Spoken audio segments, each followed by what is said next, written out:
Selamat datang di channel Trading for Better Life. Hari ini ISG ditutup turun 0,55% ke angka 4.879. Dan di video ini saya akan menganalisa pergerakan ISG dan beberapa saham yang di-request teman-teman di Instagram. Semoga analisa yang telah diberikan ini bisa bermanfaat dan membantu teman-teman dalam mengambil keputusan. Untuk teman-teman yang sahamnya belum sempat dianalisa hari ini, masih bisa merequest kembali pada postingan Instagram Trading for Better Life yang dipost setiap hari Selasa dan Jumat. Dan bagi teman-teman yang belum subscribe channel ini, silakan tekan tombol subscribe agar tidak ketinggalan informasi dan analisa saham terbaru yang akan diupload setiap harinya. Support terus channel ini dengan cara like dan share video ini agar channel ini makin berkembang dan bisa membantu lebih banyak orang. Grafik yang kita lihat saat ini merupakan grafik dari komposit atau ISG. Bisa kita lihat di grafik, ISG secara tren saat ini masih bergerak downtrend. Dan sekarang sudah turun menuju daerah support di angka 4.800. Yang jika kita perhatikan merupakan support yang lumayan kuat.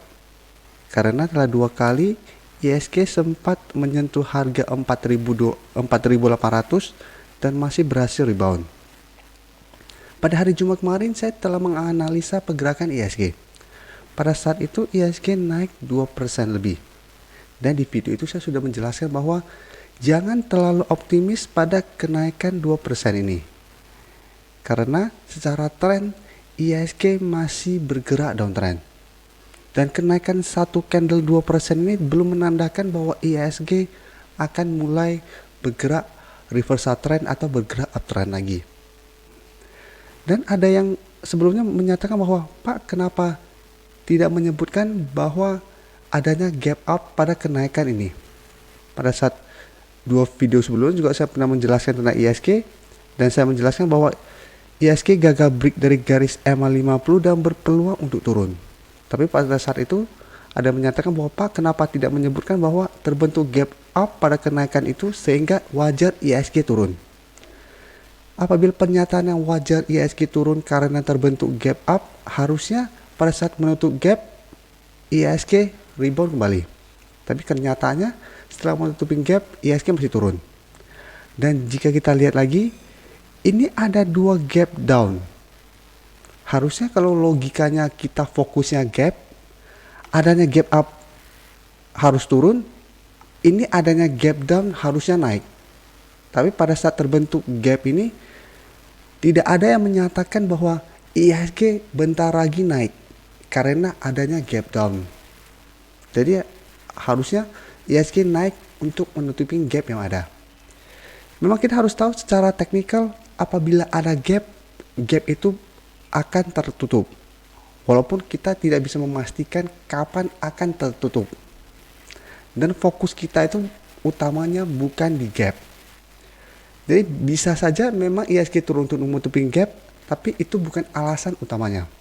Jadi pada saat penurunan 2 minggu yang lalu, alasan utama lebih di ISG gagal break dari garis EMA 50. Itu alasan lebih besar kenapa dia turun. Bukan karena menutupi gap yang ada. Dan ini kenaikan ini juga bukan alasannya karena menutupi gap. Karena jika kita lihat ada satu gap down yang belum ditutup, di sini juga masih ada satu gap yang belum ditutup ISG. Apabila gap harus ditutup dalam waktu dekat, harusnya ISG saat ini sudah naik kembali di atas angka 5.200. Dan menurut saya, dalam satu minggu ke depan, ISG pasti akan sulit untuk naik di atas angka 5.200. Jadi dalam satu minggu ke depan, gap yang terbentuk di atas ini belum tentu langsung tertutup. Jadi memang seperti penjelasan saya, kita memang bisa lihat gap tapi itu bukan alasan utama. Kita cuma perlu tahu ada gap berarti ada peluang untuk tertutup. Tapi bukan berarti dalam satu minggu ini harus tertutup atau alasan kenaikan dan penurunan karena untuk menutupi gap yang ada. Dan jika kita lihat secara tren dan grafik yang ada, dalam satu minggu ini IHSG berpeluang untuk turun menyentuh daerah support ini. Dan dalam satu minggu ini peluang untuk bertahan di angka 4.800 masih besar, tetapi saya lihat bulan depan IHSG lebih berpeluang untuk turun di bawah angka 4.800. Jadi bulan Oktober nanti IHSG berpeluang untuk turun menembus support ini dan melanjutkan penurunan menuju support berikutnya di angka 4.500. Dan ada juga menyatakan, Pak, apabila IHSG turun ke angka 4.500 berarti Indonesia sudah krisis. Itu juga belum tentu. Karena penurunan ke 4.500 jaraknya tidak terlalu jauh. Dari 5.000 ke 4.500 belum tentu Indonesia langsung dianggap krisis atau bermasalah. Karena jika kita lihat dari bulan Januari 6.000-an turun ke 4.000 dalam 3 bulan, pada saat itu tidak ada menyatakan bahwa Indonesia krisis. Jadi tidak ada alasan kita menyatakan bahwa apabila IHSG bulan depan menyentuh angka 4.500 berarti Indonesia sudah krisis. Belum tentu. Karena sebelumnya bulan 3 malah sempat menyentuh angka 4.000. Kalau menurut saya pribadi, kita bisa disebut krisis apabila turun di angka 4.000 dan sampai ke angka 3.500. Itu mungkin bisa kita bilang Indonesia masuk krisis pada saat IHSG menyentuh angka 3.500. Tapi apabila menyentuh sampai ke angka 4.000 juga menurut saya masih wajar. Dan trennya saat ini memang masih turun. Dan untuk sentimen negatif juga masih banyak dari bursa global maupun dari Indonesia sendiri. Jadi seperti saran saya pada video sebelumnya, untuk teman-teman yang masih punya cash dan mau cari amannya kapan untuk entry, sebaiknya tunggu IHSG naik di atas angka 5.000 baru teman-teman mulai entry membeli saham, atau tunggu IHSG turun menyentuh angka 4.500 dan rebound atau bergerak sideways, teman-teman bisa masuk. Kalau teman-teman tanya kenapa alasan pada saat turun ke 4.500 baru kita beli, karena saat itu harga-harga saham sudah lumayan murah. Kalau ditanya ada peluang untuk turun ke angka 4.000 nggak? Ada. Jadi bisa saja kita beli di 4.500 ternyata IHSG masih turun. Tetapi itu akan lebih mending daripada kita beli di saat sekarang. Jadi apabila sekarang sideways 4.800 sampai ke 5.000 kita beli dan ternyata turun ke 4.500 atau malah ke 4.000, kita akan ketahan duitnya atau malah sibuk untuk average down terus. Padahal kan kita tahu dana kita itu tidak banyak. Kita tidak bisa segampang tuh ngomong kalau turun tinggal average down, kalau turun tinggal average down. Kita mau average down sampai kapan? Apakah setelah average down saham kita akan naik dalam waktu dekat? Belum tentu juga. Ada yang menyatakan tenang, masa depan harga akan naik.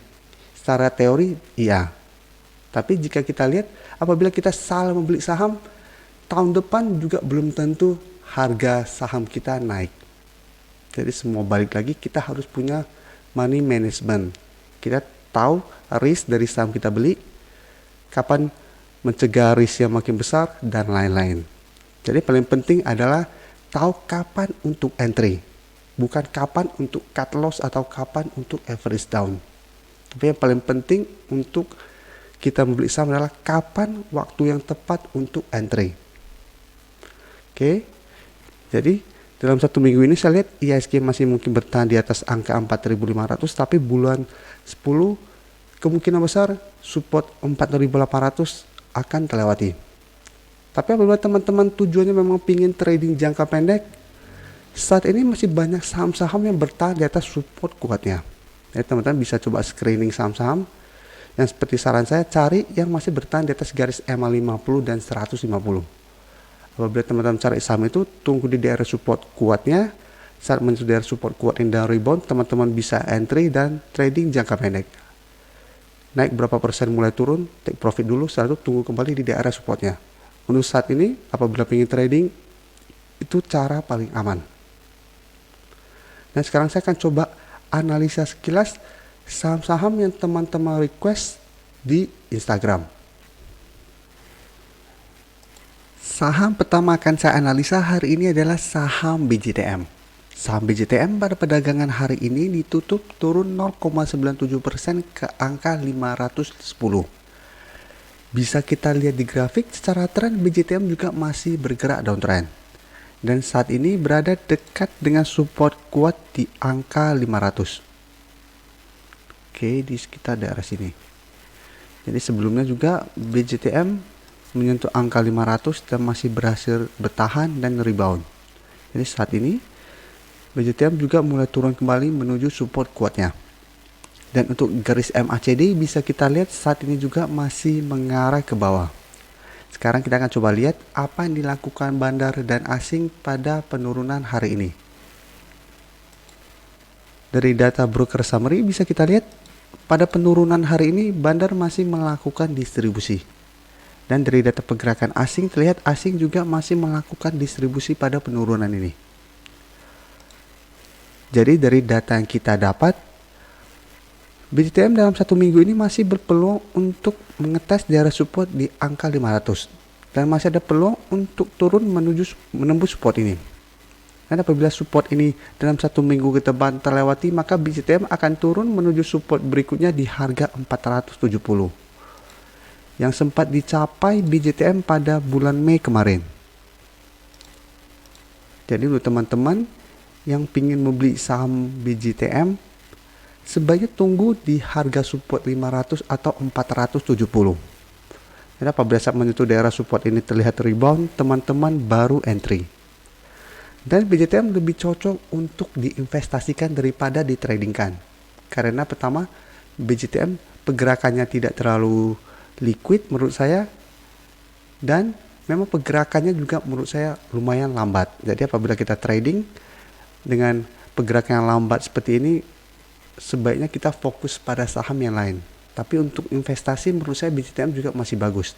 Dan apabila bisa mendapatkan di sekitar harga 480-470, menurut saya itu merupakan harga sudah lumayan bagus saat ini.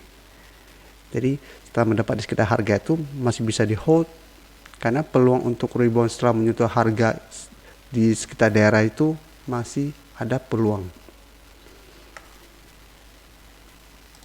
Berikutnya saya akan menganalisa saham Wood. Saham Wood pada perdagangan hari ini ditutup bertahan di harga 370.